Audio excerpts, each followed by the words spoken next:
ನನಗಾಗಿ ನಿನಗಾಗಿ ಸುರಿಸಲ್ಪಟ್ಟನು ಪ್ರೇರೆ. ಹಲ್ಲೆಲೂಯಾ. ಹಾಗಾದ್ರೆ ಸಭೆ ಅಂತ ಬರುವಾಗ, ಸಭೆಗೆ ನಾವು ಬರುವಾಗ ಏನು ಎಚ್ಚರಿಕೆ ಆಗಿರ್ಬೇಕು? ಆ ರಕ್ತದ ಬಾಗಿಲಲ್ಲಿ ನೀನು ಬರ್ತಾ ಇದ್ದೀರಿ, ಆ ರಕ್ತದ ದ್ವಾರವನ್ನ ನೀವು ದಾಟಿ ಬರ್ತಾ ಇದ್ದೀರಿ. ಬೈಬಲ್ ಹೇಳುತ್ತೆ, ಯೋಹಾನ ಬರೆದ ಸುವಾರ್ತೆಯಲ್ಲಿ, ನನ್ನನ್ನು ಹೊರತಾಗಿ ಯಾರು ತಂದೆಯ ಬಳಿಯಲ್ಲಿ ಹೋಗಲಾರರು. ಹಲ್ಲೆಲೂಯಾ. ನಾನೇ ಸತ್ಯ, ನಾನೇ ಮಾರ್ಗ, ನಾನೇ ಜೀವವಾಗಿದ್ದೇನೆ. ಹಾಗಾದ್ರೆ ಆ ಯೇಸು ಅನ್ನತಕ್ಕಂಥ ರಕ್ತದ ಮಾರ್ಗದಲ್ಲಿ ನೀನು ಬರುವಾಗ ಎಚ್ಚರಿಕೆಯಾಗಿರ್ಬೇಕು. ಹಲ್ಲೆಲೂಯಾ. ಕೆಲವರು ಹೇಳ್ತಾರೆ ಏನಂತಂದ್ರೆ, ಸಭೆಗೆ ಬನ್ರಿ, ಆರಾಧನೆಗೆ ಬನ್ರಿ, ದೇವರ ಬಳಿಯಲ್ಲಿ ಬನ್ರಿ ಅಂದ್ರೆ, ನಾನು ಪಾಪಿ, ನಾನು ಕುಡಿತಾ ಇದ್ದೇನೆ, ನಾನು ಸಿಗರೇಟ್ ಸೇರ್ತೇನೆ, ನನಗೆ ಅದಕ್ಕೆ ಬರ್ಲಿಕ್ಕೆ ಆಗಲ್ಲ, ನಾನು ನೀತಿವಂತನಾಗಿಲ್ಲ, ನಾನು ಪರಿಶುದ್ಧನಲ್ಲ, ಅದಕ್ಕೆ ನಾನು ಆರಾಧನೆ ಬರಲ್ಲ ಅಂತ ನಾನು ಹೇಳ್ತೇನೆ. ಆರಾಧನೆಗೆ ಬರುವುದಕ್ಕೆ ನೀನು ಪರಿಶುದ್ಧನಾಗಿ ಇರಬೇಕಂತ ಇಲ್ಲ ಬೈಬಲ್ ಅಲ್ಲಿ ಎಲ್ಲೂ ಕೂಡ. ಹಲ್ಲೆಲೂಯಾ. ನೀನು ಆರಾಧನೆಗೆ ಬಂದ್ರೆ ಪರಿಶುದ್ಧ ಆಗ್ತಿ ಅಂತ ಇರೋದು. ವಾಕ್ಯ ಹೇಳ್ತದೆ, ಯೇಸುವಿನ ಬಳಿಯಲ್ಲಿ ಬನ್ನಿರಿ, ನೀವು ವಿಶ್ರಾಂತಿನ ಪಡೆದುಕೊಳ್ಳ್ರಿ. ಹಲ್ಲೆಲೂಯಾ. ನನಗೆ ವಿಶ್ರಾಂತಿ ಸಿಕ್ಕಿದ ಮೇಲೆ ನಾನು ಚರ್ಚಿಗೆ ಬರ್ತೇನೆ, ನನಗೆ ಬಹಳ ಕೆಲಸ ಇದ್ದಿತ್ತು, ನಾನು ಬಿಸಿ ಇದ್ದಿದೆ, ನಾನು ಟೈರ್ಡ್ ಆಗ್ತಿದ್ದೆ, ನಾನು ಸುಸ್ತಲ್ಲಿ ಇದ್ದೆ, ಅದಕ್ಕೆ ನನಗೆ ಸಭೆಗೆ ಬರಕ್ ಆಗಿಲ್ಲ ಅಂದ್ರೆ ಇದು ಲೋಕದ ರೂಢಿಯ ಕಾರಣ. ಹಲ್ಲೆಲೂಯಾ. ಲೋಕದ ನೆಪಗಳು. ಬೈಬಲ್ ಹೇಳ್ತದೆ, ಕಷ್ಟದಲ್ಲಿ ಇರುವವನೇ, ಭಾರ ಹೊತ್ತಿರುವವನೇ ನೀನೇನ್ ಮಾಡ್ಬೇಕು? ಯೇಸು ಬಳಿಗೆ ಬಂದ್ರೆ, ನನ್ನ ಬಳಿಗೆ ಬಂದ್ರೆ ಅಂತ ಕರೆದ್ರು. ನಾವು ಅದನ್ನ ಹೇಗೆ ಅರ್ಥ ಮಾಡ್ಕೊಂಡ್ವಿ? ಹಾಗಾದ್ರೆ ಎಲ್ಲ ಆರಾಮಾಗಿ ಮನೆಯಲ್ಲಿ ಬೇಕಾದನ್ನೆಲ್ಲ ಕೊಟ್ಟು ಉಂಡು ತಿಂದು ಆರಾಮಾಗಿ ಫ್ರೀ ಟೈಮ್ ಇದ್ರೆ ನಾವು ಚರ್ಚಿಗೆ ಬರ್ತೇವೆ. ಹಲ್ಲೆಲೂಯಾ. ಹಾಗೆ ಹೇಳಿಲ್ಲ ಬೈಬಲ್. ಎಲೆ ಕಷ್ಟಪಡುವವರೇ, ಹೊರೆ ಹೊತ್ತವರೇ, ಭಾರಗಳಲ್ಲಿರುವವರೇ, ಹಿಂಸೆಗಳಿರುವವರು, ನೀವು ನನ್ನ ಬಳಿಗೆ ಬನ್ನಿರಿ. ಹಲ್ಲೆಲೂಯಾ. ಗಟ್ಟಿಯಾಗಿ ಹಲ್ಲೆಲೂಯಾ. ಓಕೆ, ನಾನು ಈಗಿನ ವಾಕ್ಯದ ಕಡೆಗೆ ಬರ್ತೇನೆ. ಪ್ರಸಂಗ ಪುಸ್ತಕದಲ್ಲಿ 5ನೇ ಅಧ್ಯಾಯ 1ನೇ ವಚನ ನಾವು ಓದಿಕೊಂಡಿದ್ದೇವೆ. ಮತ್ತೊಂದು ಸಾರಿ ಓದೋಣ. ದೇವಸ್ಥಾನಕ್ಕೆ ಹೋಗುವಾಗ ನಿನ್ನ ಹೆಜ್ಜೆಯನ್ನು ಗಮನಿಸು, ಮೂಢನ ಯಜ್ಞಕ್ಕಿಂತ ಸಾನ್ನಿಧ್ಯಕ್ಕೆ ಬಂದು ಕಿವಿಗೊಡುವುದು ಲೇಸು, ತಾವು ಮಾಡುವುದು ಅಧರ್ಮವೆಂದು. ಇಲ್ಲಿ ವಾಕ್ಯ ಹೇಳ್ತದೆ, ದೇವರನ್ನು ಆರಾಧಿಸುವುದಕ್ಕೆ ಹೋಗುವಾಗ ಎಚ್ಚರಿಕೆಯಿಂದ ಇರ್ರಿ, ಮೂಢರಂತೆ ಯಜ್ಞಗಳನ್ನು ಅರ್ಪಿಸುವುದಕ್ಕಿಂತ ದೇವರಿಗೆ ಕಿವಿಗೊಡುವುದು ಉತ್ತಮ. ದೇವರನ್ನ ಆರಾಧನೆ ಮಾಡ್ಲಿಕ್ಕೆ ಬರುವಾಗ ನಾನು ಯೇಸು ಸ್ವಾಮಿಯನ್ನ ಆರಾಧನೆ ಮಾಡ್ಲಿಕ್ಕೆ ಹೋಗ್ತಾ ಇದ್ದೇನೆ, ಜೀವವುಳ್ಳ ದೇವರನ್ನ ಆರಾಧನೆ ಮಾಡ್ಲಿಕ್ಕೆ ಹೋಗ್ತಾ ಇದ್ದೇನೆ. ಆ ಯೇಸು ನಾನು ಹೋಗಿ ಆರಾಧನೆ ಮಾಡುವಾಗ ನನ್ನ ಆರಾಧನೆಯನ್ನ ಮೆಚ್ಚಿಕೊಳ್ಳಬೇಕು, ದೇವರಿಗೆ ಮೆಚ್ಚುಗೆಯಾದ ಆರಾಧನೆ ಮಾಡಬೇಕು, ದೇವರಿಂದ ಒಂದು ಪ್ರಸನ್ನತೆಯನ್ನು ನಾನು ಹೊಂದಿಕೊಳ್ಳಬೇಕು, ದೇವರಿಂದ ಏನೋ ಒಂದು ಬಿಡುಗಡೆಯನ್ನು ನಾನು ಕಾಣಬೇಕು. ಇಂತಹ ಒಂದು ಭಾವನೆಗಳಿಂದ ದೇವರ ಸನ್ನಿಧಿಗೆ ಬರಬೇಕ್ರೆ ಏನು ಎಚ್ಚರಿಕೆ ಅಂದ್ರೆ, ಭಯಪಡುವಂತಲ್ಲ. ನೀನು ಸಭೆಗೆ ಯಾಕೆ ಬರ್ತಾ ಇದೆಯಾ ಎಚ್ಚರಿಕೆ ಆಗಿರು. ದೇವರಲ್ಲಿ ಏನೋ ಕಲಿತುಕೊಳ್ಳಿಕ್ಕೆ, ಏನೋ ಹೊಂದಿಕೊಳ್ಳಿಕ್ಕೆ ಬರುವಾಗ ಬೈಬಲ್ ಹೇಳುತ್ತೆ, ಯಜ್ಞರಂತೆ ಅಂದ್ರೆ ಮೂಢರು ಅರ್ಪಿಸುವ ಯಜ್ಞದಂತೆ ಬೇಡ. ಹಲ್ಲೆಲೂಯಾ. ಬೈಬಲ್ ಹೇಳುತ್ತೆ, ಮೂಢರಂತೆ ಯಜ್ಞಗಳನ್ನ ಅರ್ಪಿಸುವುದಕ್ಕಿಂತ ಕಿವಿಗೊಡುವುದು ಲೇಸು. ಹಲ್ಲೆಲೂಯಾ. ಯಜ್ಞ ಮಾಡ್ತಾರ, ಅವ್ರಿಗೆ ತಿಳುವಳಿಕೆ ಇದನ್ನು ಇಲ್ಲೋ ಗೊತ್ತಿಲ್ಲ, ಯಾರೋ ಏನು ಹೇಳಿದ್ರೆ ಅದನ್ನ ಮಾಡಿಬಿಡೋದು. ಹಲ್ಲೆಲೂಯಾ. ಮೊಣಕಾಲಲ್ಲಿ 1 ಗಂಟೆ ಕೂತು ಜಪ ಮಾಡಿದ್ರೆ ಅದ್ಭುತ ಆಗ್ತದೆ, ಸತ್ಯ. ಹಾಗಂತೇಳಿ ಮೊಣಕಾಲಲ್ಲಿ ಕೂತು 1 ಗಂಟೆ ಪ್ರಾರ್ಥನೆ ಮಾಡಿ ಆಮೇಲೆ ನಾನು ಡ್ರಿಂಕ್ ಮಾಡಿದ್ರೆ ಅದ್ಭುತ ಆಗ್ತದ? ಹಾಗಾದ್ರೆ ಮೊದಲು ಪ್ರಾರ್ಥನೆಗಿಂತ ಆರಾಧನೆಗಿಂತ ನಮ್ಗೆ ಏನ್ ಬೇಕು? ದೇವರ ಮಾತಿಗೆ ಕಿವಿಗೊಡುವುದನ್ನ ಕಲಿಬೇಕು. ಹಲ್ಲೆಲೂಯಾ. ದೇವರ ಮಾತು ಏನ್ ಹೇಳ್ತದೆ? ದೇವರ ಆರಾಧನೆಗೆ ಬರುವಾಗ ನೀವು ಎಚ್ಚರಿಕೆಯಾಗಿ ನನ್ನನ್ನು ಗಮನಿಸಿಕೊಳ್ಬೇಕು, ದೇವರ ಸ್ಥಳದ ಬಗ್ಗೆ ನಾನು ತಿಳ್ಕೊಳ್ಬೇಕು. ಅದನ್ನ ನಾನು ಅರಿತುಕೊಳ್ಳದೆ ಸುಮ್ಮನೆ ಆರಾಧನೆ ಮಾಡಿದ್ರೆ ಅದು ವ್ಯರ್ಥ. ವಾಕ್ಯ ಹೇಳ್ತದೆ, ಮೂಢರು ದುಷ್ಕೃತ್ಯಗಳನ್ನು ಮಾಡುತ್ತಲೇ ಇರುವರು, ಆದರೆ ಅವರಿಗೆ ಅದು ಗೊತ್ತೇ ಇಲ್ಲ ಎಂಬುದಾಗಿ. ಇವತ್ತು ಅನೇಕರ ಜೀವಿತ ಏನಾಗಿದೆ ಅಂದ್ರೆ, ಪ್ರಾರ್ಥನೆಯ ಜೀವಿತ, ಆರಾಧನೆಯ ಜೀವಿತ, ವಾಕ್ಯದ ಜೀವಿತ, ದೇವರ ಮಾತನ್ನ ಕೇಳಿಸಿಕೊಳ್ಳುವಂತ ಸ್ವಭಾವ ಇಲ್ಲದೆ ಮೂಢರಂತೆ ಯಜ್ಞಗಳನ್ನ ಮಾಡ್ತಾ ಇದ್ದಾರೆ. ಹಲ್ಲೆಲೂಯಾ. ಅದಕ್ಕೆ ಸತ್ಯವೇದ ಹೇಳುತ್ತದೆ, ನೀವು ಅವರಂತೆ ಆಗಬೇಡಿರಿ. ಹಲ್ಲೆಲೂಯಾ. ಮೊದಲು ದೇವರ ಮಾತಿಗೆ ಕಿವಿಗೊಡ್ರಿ. ಹೇಳಿಲ್ಲ, ದೇವರ ಮಾತಿಗೆ ಕಿವಿಗೊಡಿರಿ. ಓಕೆ, 2ನೇ ವಚನ ಓದ್ರಿ. ಬಾಯಿ ದುಡುಕಬೇಡ, ಬಾಯಿ ದುಡುಕಬೇಡ, ದೇವರ ಮುಂದೆ ಮಾತಾಡಲು ನಿನ್ನ ಹೃದಯದಲ್ಲಿ ಆಕ್ರ ಪಡದಿರು. ಇಲ್ಲಿ ವಾಕ್ಯ ಪವಿತ್ರ ಬೈಬಲ್ ಅನ್ನು ಹೇಳ್ತಾರೆ, ಚೆನ್ನಾಗಿ ಅರ್ಥ ಆಗ್ಬಿಡ್ತದೆ. ದೇವರಿಗೆ ಅರಿಕೆ ಮಾಡುವಾಗ ಎಚ್ಚರಿಕೆಯಿಂದಿರು. ದೇವರೊಟ್ಟಿಗೆ ಮಾತನಾಡುವಂಥದ್ದು, ಒಡಂಬಡಿಕೆ ಮಾಡುವಂಥದ್ದು, ಅದರಲ್ಲಿ ಬಹಳ ಬಹಳ ಎಚ್ಚರಿಕೆಯಾಗಿರಬೇಕು. ಸತ್ಯವೇದ ಹೇಳ್ತದೆ, ದೇವರಿಗೆ ಅರಿಕೆ ಮಾಡುವಾಗ ಎಚ್ಚರಿಕೆಯಿಂದಿರು, ನೀವು ದೇವರೊಂದಿಗೆ ಮಾತನಾಡುವಾಗ ಎಚ್ಚರಿಕೆಯಿಂದಿರ್ರಿ, ನಿಮ್ಮ ಮನೋದ್ವೇಗಗಳು ನಿಮ್ಮನ್ನು ಮಾತಿನಲ್ಲಿ ದುಡುಕಿಸದಂತೆ ನೋಡಿಕೊಳ್ಳ್ರಿ. ಏನೋ ಉಜ್ಜೀವನ ಬಂದ್ಬಿಡ್ತು ಒಂದು ವಾಕ್ಯ ಕೇಳಿದಾಗ, ಯಾರೋ ಏನೋ ಒಂದು ಸಾಕ್ಷಿ ಹೇಳಿದಾಗ ಮನಸ್ಸಲ್ಲಿ ಉಕ್ಕಿ ಬರ್ತದೆ. ಯಾರು ಹೇಳಿದ್ರು, ನಾನು ದಿನಕ್ಕೆ 1 ಗಂಟೆ ಪ್ರಾರ್ಥನೆ ಮಾಡ್ತಾ ಇದ್ದೆ, ನನ್ನ ಮನೆಯಲ್ಲಿ ದೇವರು ಇಷ್ಟೆಲ್ಲ ಅದ್ಭುತ ಮಾಡಿದ್ರು, ನಾನು ಸುಖಕರವಾಗಿದ್ದೇನೆ. ಅವಾಗ ಉದ್ವೇಗದಲ್ಲಿ ಏನ್ ಮಾಡ್ತೇವ್ರೆ, ನಾಳೆಯಿಂದ ನಾನು ಕೂಡ ಬೆಳಗ್ಗೆ ಎದ್ದು 1 ಗಂಟೆ ಜಪ ಮಾಡ್ಬಿಡ್ತೀನಪ್ಪ, ಇದು ನನ್ನ ಒಡಂಬಡಿಕೆ, ನನ್ನ ಸಮರ್ಪಣೆ. ಹಲ್ಲೆಲೂಯಾ, ಗಟ್ಟಿಯಾಗಿ ಹಲ್ಲೆಲೂಯಾ. ಉದ್ವೇಗದಲ್ಲಿ ಅರಿಕೆ ಮಾಡೋದು. ಓಕೆ, ಯಾರು ಹೇಳಿದ್ರು, ನಾನು ಚರ್ಚಿಗೆ ಇಂಥದ್ದನ್ನ ದಾನ ಮಾಡಿದೆ, ದೇವರು ನನಗೆ ಅದ್ಭುತ ಮಾಡಿದ್ರು, ಸ್ತೋತ್ರ. ಮನಸ್ಸಲ್ಲಿ ಏನೋ ಒಂದು ಉದ್ವೇಗ, ನಾನು ಕೂಡ 1 ಲಕ್ಷ ರೂಪಾಯಿ ದಾನ ಮಾಡ್ಬಿಡ್ತೇವೆ, ನಾನು ಚರ್ಚ್ ಕಟ್ಟಿಸ್ಕೊಟ್ಬಿಡ್ತೇನೆ, ಏನೋ ಮಾಡ್ತೇವೆ ಅಂದ್ರೆ ಅರಿಕೆ ಮಾಡುತ್ತೇವೆ. ಬೈಬಲ್ ಹೇಳ್ತದೆ, ಇಂಥ ಅರಿಕೆಗಳ ವಿಷಯದಲ್ಲಿ ಜಾಗೃತಿಯಾಗಿರ್ರಿ. ಹಲ್ಲೆಲೂಯಾ, ಗಟ್ಟಿಯಾಗಿ ಹಲ್ಲೆಲೂಯಾ. ಬೈಬಲ್ ಹೇಳ್ತದೆ, ದೇವರಿಗೆ ಅರಿಕೆ ಮಾಡುವ ವಿಷಯದಲ್ಲಿ ಬಹಳ ಬಹಳ ಕೇರ್ಫುಲ್ ಆಗಿರ್ಬೇಕು.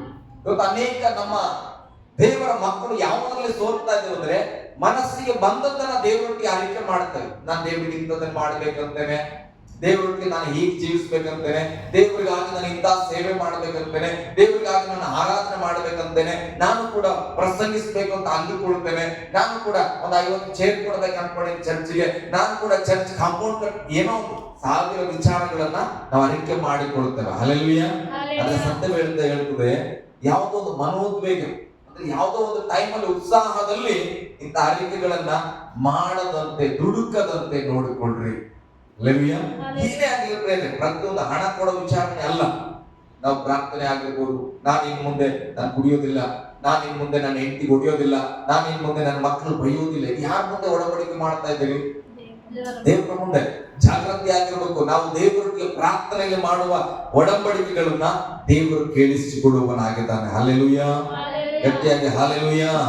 ಬೈಬಲ್ ಹೇಳ್ತದೆ, ನಿಮ್ಮ ಮನೋದ್ವೇಗಗಳು ನಿಮ್ಮನ್ನ ಮಾತಿನಲ್ಲಿ, ಅಂದ್ರೆ ಯಾರೋ ಏನೋ ಇದಾರೆ ಅವ್ರ ಮುಂದೆ ಮಾತನ್ನು ದುಡುಕಿ ಏನಾದ್ರೂ ನಾವೇನ್ ಮಾಡ್ತೇವೆ, ಪ್ರಮಾಣ ಮಾಡುತ್ತೇವೆ, ಒಡಂಬಡಿಕೆ ಮಾಡುತ್ತೇವೆ. ಆಮೇಲೆ ದೇವರು ಆಕಾಶದಲ್ಲಿದ್ದಾನಲ್ಲವೇ, ದೇವರು ಆಕಾಶ ಅಥವಾ ಪರಲೋಕದಲ್ಲಿ ಇರುವುದರಿಂದ ನೀನು ಭೂಮಿಯಲ್ಲಿದ್ದಿ, ಆದ ಕಾರಣ ನಿನ್ನ ಮಾತುಗಳು ಕೊಂಚವಾಗಿರಲಿ. ಹಲ್ಲೆಲೂಯಾ. ನನ್ನ ದೇವರು ಪರಲೋಕದಿಂದ ನಮ್ಮನ್ನ ದೃಷ್ಟಿಸ್ತಾ ಇದ್ದಾನೆ. ಬೈಬಲ್ ಹೇಳ್ತದೆ, ಶಿವಮ್ಮಗೆ ಇಷ್ಟ ವಚನ, ಕೆಟ್ಟವರನ್ನ ಒಳ್ಳೆಯವರನ್ನ ದೇವರ ಕಣ್ಗಳು ಯಾವಾಗಲೂ ನೋಡುತ್ತಾನೆ. ಒಳ್ಳೆಯವನ ಕೆಟ್ಟವನ ಅದು ಸೆಕೆಂಡ್ರಿ. ದೇವರ ಮನುಷ್ಯರನ್ನ ಪ್ರತಿ ಕ್ಷಣವೂ ಕೂಡ ಆತನು ವೀಕ್ಷಿಸುವವನಾಗಿದ್ದಾನೆ. ಹಲ್ಲೆಲೂಯಾ. ಅದು ಎಲ್ಲಿ ಕೂತ್ಕೊಂಡು ಪರಲೋಕದಿಂದ ನಮ್ಮನ್ನ ಆತನು ದೃಷ್ಟಿಸುವವನಾಗಿದ್ದಾನೆ. ಅದಕ್ಕೆ ಬೈಬಲ್ ಹೇಳ್ತದೆ, ಅವನು ಅಲ್ಲಿಂದ ನಿನ್ನನ್ನು ನೋಡುತ್ತಿರುವುದ ಕಾರಣ ನಿಮ್ಮ ಮಾತುಗಳು ಮಿತವಾಗಿರಲಿ. ಹಲ್ಲೆಲೂಯಾ. ಏನೋ ಖುಷಿಯಲ್ಲಿ ಏನೋ ಮಾತಾಡೋದು, ಏನೋ ಖುಷಿಯಲ್ಲಿ ಏನೋ ಮಾತು ಕೊಡೋದು ದೇವರಿಗೆ. ಹಲ್ಲೆಲೂಯಾ. ಏನೋ ಖುಷಿಯಲ್ಲಿ ಏನೋ ಹಂಗೆಲ್ಲ ಪ್ರೇರ. ಬೈಬಲ್ ಹೇಳ್ತದೆ, ಆ ವಿಷಯದಲ್ಲಿ ಮಿತವಾಗಿರಲಿ. ಇವತ್ತು ನಮ್ಗೆ ಕೆಲವರು ಗೊತ್ತಿಲ್ಲ, ಕೆಲವು ಪ್ರಶ್ನೆ ಏನ್ ಮಾಡ್ತಾರೆ, ಯಾಕೆ ನಾವು ಅಭಿವೃದ್ಧಿ ಆಗಿಲ್ಲ, ಯಾಕೆ ನಾವು ಸಂಕಷ್ಟದಲ್ಲಿದ್ದೇವೆ, ಯಾಕೆ ನಮಗೆ ಕೊರತೆ ಆಗ್ತಾ ಇದೆ? ನಾನು ಹೇಳ್ತೇನೆ, ನಮ್ಮ ಕೊರತೆಗಳಿಗೆ ನಾವೇ ಕಾರಣರು. ಹಲ್ಲೆಲೂಯಾ. ದೇವರ ಮಕ್ಕಳಿಗೆ ಯಾವತ್ತೂ ದೇವರು ಕೊರತೆಯನ್ನ ತಂದಿಡುವುದಿಲ್ಲ, ಸಮಸ್ಯೆಯನ್ನ ತಂದಿಡುವುದಿಲ್ಲ. ಏನಾಗ್ತದಂದ್ರೆ, ದೇವರೊಟ್ಟಿಗೆ ನಾವು ಅರಿಕೆ ಮಾಡೋ ವಿಷಯದಲ್ಲಿ ಮನಸ್ಸಿಗೆ ಬಂದದ್ದನ್ನು ಅರಿಕೆ ಮಾಡಿ ಕೆಲವು ಸಾರಿ ನಾವು ಏನ್ ಮಾತಾಡಿದ್ರೆ ನಾವು ನೆನಪು ಕೂಡ ಇರೋದಿಲ್ಲ. ಹಲ್ಲೆಲೂಯಾ. ದೇವರೊಟ್ಟಿಗೆ ಏನ್ ಮಾತಾಡಿದ್ವಿ, ಹೆಂಗ್ ಜೀವಿಸ್ಬೇಕು ಅನ್ನೋದನ್ನು ಕೂಡ ನಾವು ಮರೆತು ಹೋಗಿರ್ತೇವೆ. ಹಲ್ಲೆಲೂಯಾ. ಇದು ಮೂಢರ ಯಜ್ಞ ಇದ್ದಂತ. ಹಲ್ಲೆಲೂಯಾ. ಬೈಬಲ್ ಹೇಳ್ತದೆ, ಅದಕ್ಕೆ ಮುಂದೆ ಒಂದು ವಚನ ಓದ್ರಿ. ಆದ ಕಾರಣ ನಿನ್ನ ಮಾತುಗಳು ಸ್ವಲ್ಪವಾಗಿರಲಿ, ಮಿತವಾಗಿರಲಿ. ಕನಸು ಬಹು ಪ್ರಯಾಸದಿಂದಲೂ ಉಂಟಾಗುತ್ತದೆ. ಕನಸುಗಳು ಬಹು ಪ್ರಯಾಸಗಳಿಂದ ಉಂಟಾಗುತ್ತದೆ. ಮೂಢನ ಧ್ವನಿಯು ಬಹು ಮಾತುಗಳಿಂದಲೂ ಕೂಡಿದ್ದಾಗಿದೆ. ಅನೇಕ ಚಿಂತೆಗಳು, ನಾನಾ ವಿಧವಾದ ಚಿಂತೆಯನ್ನ ಮಾಡುವಾಗ ಮನುಷ್ಯನಿಗೆ ಸ್ವಪ್ನಗಳು ಬರ್ತವೆ, ಕನಸುಗಳು ಯಾಕೆ ಬರ್ತಂದ್ರೆ ಹೆಚ್ಚಾದ ಚಿಂತನೆ. ಅಂದ್ರೆ ಅದು ಏನಾಯ್ತು, ಇದು ಏನಾಯ್ತು, ಬೈಕು, ಕಾರು, ಮನೆದು, ಹೆಂಡತಿದು, ಮಕ್ಕಳು, 1000 ಚಿಂತೆ ಮೇಲೆ ಚಿಂತೆ ಮೇಲೆ ಚಿಂತೆ ಮಾಡ್ತಾ ಇದ್ರೆ ಪ್ರತಿದಿನ ಕನಸುಗಳು ಅವರಿಗೆ ತುಂಬಿಸಲ್ಪಡ್ತಾ ಇರ್ತದೆ. ಹಲ್ಲೆಲೂಯಾ. ಬೈಬಲ್ ಹೇಳ್ತದೆ, ಅನೇಕ ಚಿಂತೆಗಳಿಂದ ದುಸ್ವಪ್ನಗಳಾಗುವಂತೆ. ಈ ಕೆಟ್ಟ ಸ್ವಪ್ನಗಳು ಯಾಕೆ ಬರ್ತದೆ ಗೊತ್ತಾ? ಕೆಟ್ಟ ಕನಸುಗಳು ನಮ್ಮ ಚಿಂತೆಯಿಂದ ಏನಾಗ್ತದೋ ಭಯದ ಚಿಂತೆಗಳಿಂದ. ಬೈಬಲ್ ಹೇಳ್ತದೆ, ಅನೇಕ ಚಿಂತೆಗಳಿಂದ ದುಸ್ವಪ್ನಗಳಾಗುವಂತೆ ಮೂಢನ ಅನೇಕ ಮಾತುಗಳನ್ನಾಡುವ. ಬೆಳಗ್ಗೆ ಎದ್ರೆ ಸಾಯಂಕಾಲವರೆಗೆ ಮಾತಾಡ್ತಾನೆ ಇರ್ತಾರೆ. ಮಲಗಿದ ಮೇಲೆ ಕೂಡ ಮಾತಾಡ್ತಾ ಇರ್ತಾರೆ, ನಿದ್ದೆ ಬರೋವರೆಗೂ ಮಾತಾಡ್ತಾರೆ. ಅಲ್ಲಲ್ವಿಯ? ಕೆಲವರು ನಿದ್ದೆಯಲ್ಲೂ ಕೂಡ ಮಾತಾಡ್ತಾರೆ. ನಮ್ಮ ಶಾಲಮ್ಮ ನಿದ್ದೆಯಲ್ಲಿ ಮಾತಾಡ್ತಾರೆ, ನಮ್ಮ ಶರ್ಲಕ್ ನಿದ್ದೆಯಲ್ಲಿ ಮಾತಾಡ್ತಾರೆ, ನನ್ನ ಐಶ್ವರ್ಯ ನಿದ್ದೆಯಲ್ಲಿ ಮಾತಾಡ್ತಾ ಇದ್ರು. ಅಂದ್ರೆ ನಾವ್ ಏನಾಗ್ತಿದ್ದೇವೆ, ನಿದ್ದೆಯಲ್ಲೂ ಕೂಡ ಮಾತು ನಿಲ್ಲಿಸ್ತಾ ಇಲ್ಲ. ಹಲ್ಲೆಲೂಯಾ, ಗಟ್ಟಿಯಾಗಿ ಹಲ್ಲೆಲೂಯಾ. ನಾವ್ ಆಡುವ ಮಾತುಗಳು ನಮ್ಗೆ ಲಾಭನ ನಷ್ಟನ ಇದನ್ನ ಜಾಗೃತಿಯಾಗಿ ನೋಡ್ಕೊಳ್ಬೇಕು. ನಾವು ಮಾತಾಡ್ತಾ ಇದ್ದೇವೆ ಒಳ್ಳೇದು, ಆದ್ರೆ ಏನ್ ಮಾತಾಡ್ತಾ ಇದ್ದೇವೆ ಅದು ನಮ್ಗೆ ಏನನ್ನ ತಂದು ಕೊಡಬಲ್ಲದು. 4ನೇ ವಚನ ಹೋದ್ರೆ ಹಾಗೆ, ನೀನು ದೇವರಿಗೆ ಹರಕೆಯನ್ನು ಕಟ್ಟಿದರೆ ಅದನ್ನು ತೀರಿಸಲು ತಡ ಮಾಡಬೇಡ. ಆತನ ಮೂಢರಿಗೆ ಒಲಿಯನು, ನಿನ್ನ ಹರಕೆಯನ್ನು ಒಪ್ಪಿಸು. ನೀವು ಹರಕೆ ಮಾಡಿಕೊಂಡ್ರೆ ತಡೆ ಮಾಡದೆ ಅದನ್ನ ನೆರವೇರಿಸ್ರಿ.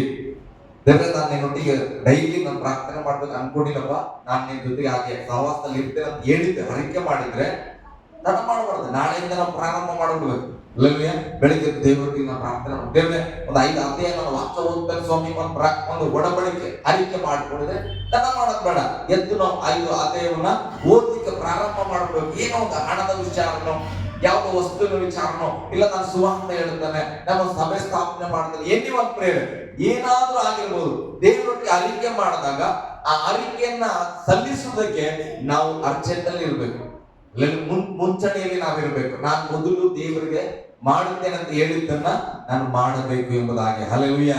ಯಾಕಂದ್ರೆ ಬೈಬಲ್ ಹೇಳ್ತದೆ, ನೀವು ಅರಿಕೆ ಮಾಡಿಕೊಂಡ್ರೆ ತಡ ಮಾಡದೆ ಅದನ್ನು ನೆರವೇರಿಸಿರಿ, ಮೂಢರ ವಿಷಯದಲ್ಲಿ ದೇವರಿಗೆ ಸಂತೋಷ ಇಲ್ಲ. ಹಲ್ಲೆಲೂಯಾ.